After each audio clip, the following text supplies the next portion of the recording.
Okay, what's up, family? Yo, check this out. Yo, I'm Sabu, old school Zulu, real hip hop, and yo, we celebrating the 50th anniversary of hip hop. So this is what I'm doing today. In my own lane. A lot of people, that know me, they know me. I do what I do. You know, we gonna talk about hip hop, and we gonna talk about hip hop for real right now. We're not gonna deal with all the politics and everything. We talking about hip hop so that this younger generation can understand how it works and why us guys that been here for the whole 50. I'm celebrating 50 years, the anniversary. I've been here from the beginning. So that's what I want to talk about today. All right. So if you'll bear with me, as I jar this brain of mine from the beginning, from back in the 70s, there's a controversy over the actual starting point of hip hop. But, when I think about it, we acknowledge the fact of Kool Herc and what he did with doing the merry-go-round. That launched the beginning of everything. But for me, at that point, there was no hip hop.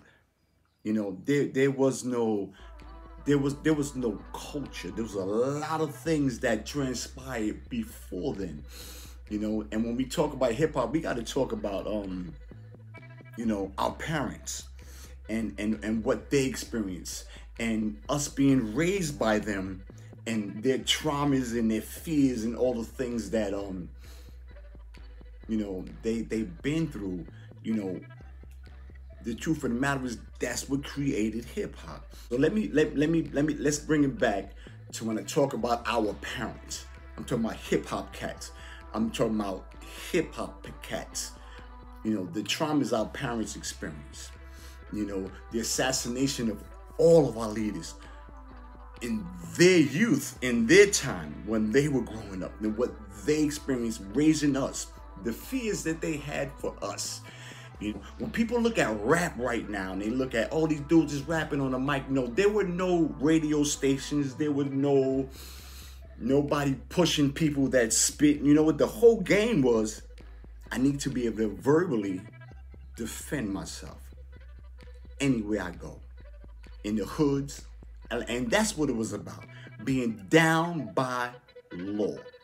That was the prominent thing, because I wanted to go from where I was in Throggs Neck in the Bronx and go across town to the South Bronx, and then from the South Bronx go into Manhattan and go to Harlem and go to Brooklyn, East New York, and Queens. And we went to spread our music that way. And how do you do that? Being able to verbally to articulate our intentions, our drive, our focus, and our vision. That for me was hip hop, and that's prior to the blow up. There was a time when we used to go down to the clubs, disco clubs, and they wouldn't let us in. This was like 77, 78. They wouldn't let us in. Why? Because they thought we was gonna break dance. They thought we was gonna do all of the hip hop stuff. We didn't want to wear what they were wearing. We weren't into some of the they were into. So we used to try to figure out where we gonna bring our art to. Our new posture, how we stood, this hip hop. We sat down in community centers throughout the Bronx, New York, and having Zulu meetings in various projects: Monroe, Soundview, Throggs Neck, Bronx River. We was in Kiss Bay Boys Club. We advanced over into Manhattan to Connecticut. We had meetings because we wanted to talk about what was the posture of hip hop. And a lot of times I don't hear this from a lot of, my peers, but then I understand why, because you know what? The truth of the matter is people are that, you know, you get tapped. You got to speak about the agenda of whoever was going to give you that bag. This is hip hop from the beginning. You know, when people, you think about it, I got friends right now that are doing their thing, and we're all loving and enjoying that for 50 years, because we've been here for the whole thing. And so now we sit back and watch everybody celebrate. And we're like, wow, look what we've done. Like, we did this, we ignited it, we started it. Break it down for you from where I was and my part of the game. Like I tell you about the discos, they didn't want us in there. Like, you know what, we were already rocking. Well, we used to go downtown to the Village in East Village in New York and hang out with the punk rockers. And they were weirdos, right? You know, people say what they was weirdos, but when they heard what we were doing, they loved that shit. We performed in their clubs. You know, we made a song, you know, we made rhythms and routines that were for them.